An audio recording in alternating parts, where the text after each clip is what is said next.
नाथ श्री जगन्नाथ देव जगन्नाथ स्वामी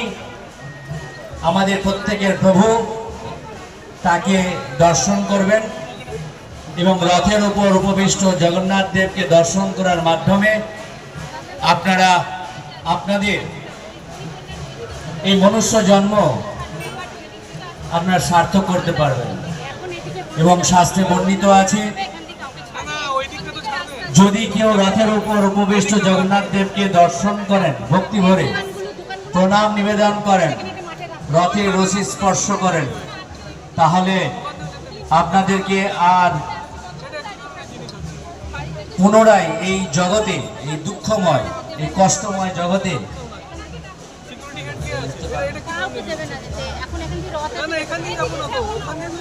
আপনাকে আর পুনরায় জন্মগ্রহণ করতে হবে না অর্থাৎ পুনরপি জননম পুনরপি মরণম পুনরপি